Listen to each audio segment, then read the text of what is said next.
नमस्कार। विद्या news line में आपका स्वागत है। समाजवादी नेता डॉक्टर राम मनोहर लोहिया ने कभी कहा था कि जिंदा कौमें 5 साल तक इंतजार नहीं करती। उनके कहने का मतलब ये था कि संसदीय प्रणाली में बेशक 5 साल बाद चुनाव होता, लेकिन यदि सरकार गड़बड़ करे, सिस्टम गड़बड़ करे तो 5 साल तक इंतजार करने की जरूरत नहीं है, सड़कों पर निकल आइए। कुछ उसी मूड में आज विपक्ष दिखाई दिया। चूंकि इंडी गठबंधन में फूट पड़ चुकी है, आम आदमी पार्टी समेत कई दल उससे बाहर निकल चुके हैं, लिहाजा विपक्ष ने होशियारी ये की कि वोटबंदी और एसआईआर यानी कि जो वोटर लिस्ट पुनरीक्षण का काम बिहार में चल रहा है उसके विरोध में सड़क पर जब निकले तो उसे विरोधी दल का मार्च नाम दिया, न कि इंडिया गठबंधन मार्च। होशियारी की नतीजतन आम आदमी party, Samajwadi party, Congress, DMK, TMC समेत तमाम दलों ने इसमें शिरकत की। नौजवान नेताओं से लेकर के बूढ़े राजनेता भी जुटे। शरद पवार और मल्लिकार्जुन खड़गे भी कंधे से कंधा मिला करके चलते नजर आए। राहुल गांधी भिड़ गए, अब बुरी तरह से बहस में उलझ गए। मौका पाकर के समाजवादी पार्टी के प्रमुख अखिलेश यादव बैरिकेडिंग पे चढ़ करके उस पार उतर गए और पुलिस ने जब उन्हें रोका तो वहीं पर धरना दे करके बैठ गए। ठीक भाई का साथ देने के लिए सामने आई प्रियंका गांधी, कभी ताली बजा रही थी और कभी कर रही थी उत्साहवर्धन। इसी दौरान दो महिला सांसद, जिसमें महुआ मोइत्रा भी शामिल थी, गर्मी की वजह से बेहोश होने लगी।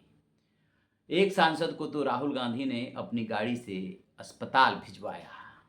उमस बहुत थी, गर्मी बहुत थी, लेकिन इनका जोश बहुत ज्यादा था। नारा था कि वोटबंदी नहीं चलेगी और जो ये पुनरीक्षण का काम है ये इस मौके पे जायज नहीं है, धांधली हो रही है।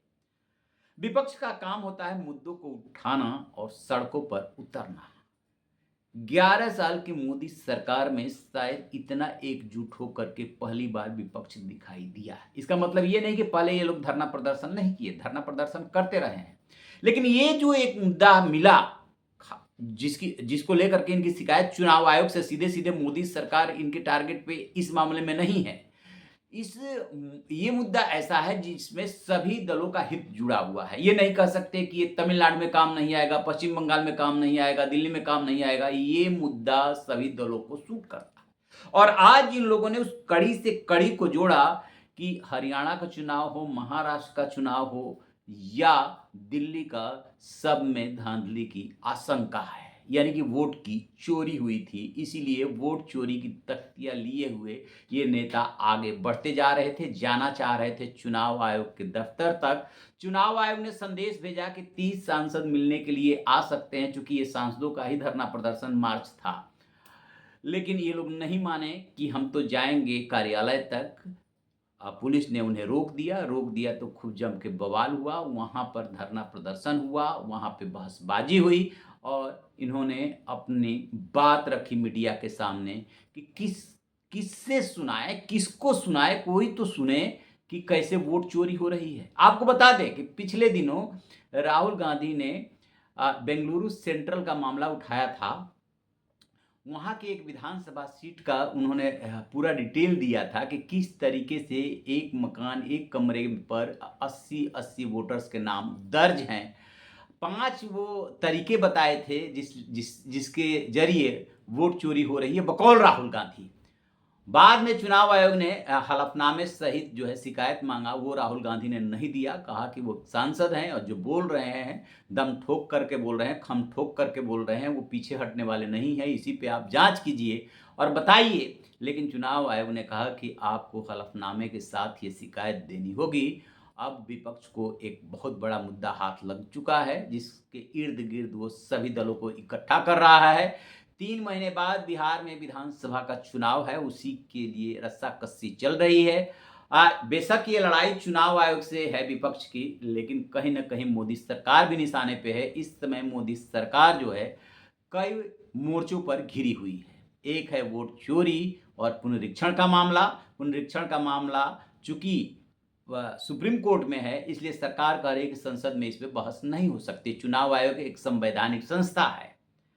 लेकिन ये जो मामला उठा है वोट चोरी का, उस पे चुनाव आयोग कह रहा है कि आइए हलफनामा दीजिए। इसके लिए राहुल गांधी और विपक्ष तैयार नहीं है। तो बहरहाल ये एक मुद्दा है जिस पे विपक्ष प्रकारांतर से परोक्ष रूप से सरकार को भी घेर रहा है और प्रत्यक्ष रूप से जो है वो चुनाव आयोग को घेर रहा है। दूसरी तरफ जो टैरिफ का मामला है उसको लेकर के सीधे सीधे अमेरिका से टकराव हो रहा है। अब वो तो ठहरा अमेरिका, दुनिया का दादा, उसे लग रहा है कि भारत जो कल तक हमारी बात सुनता था आज क्यों नहीं सुन रहा है। लेकिन शर्तें ऐसी है कि कोई भी प्रधानमंत्री रहे, कोई भी सरकार रहे, वो मान ही नहीं सकती कि किसानों, मछुआरों, पशुपालकों के हितों की उपेक्षा करके आपको इन क्षेत्रों में एंट्री दे दी जाए। ये हो नहीं सकता। उधर सरकार घिरी हुई है और भी कई सारे ऐसे मुद्दे हैं जिस पे सरकार घिरी हुई है। अब देखने वाली बात यह है कि सरकार इससे कैसी निपटती है। लेकिन आज विपक्ष ने अपना दम दिखाया है, अपनी ताकत दिखाई है कि वो सड़क पर गर्मी में उतरने के लिए भी तैयार है और किसी भी हद तक जाने को तैयार है। लोगों को अपना लोकतांत्रिक अधिकार चाहिए और उसे लेकर के रहेंगे। आपकी क्या राय है कमेंट बॉक्स में ज़रूर बताइएगा। Thank you.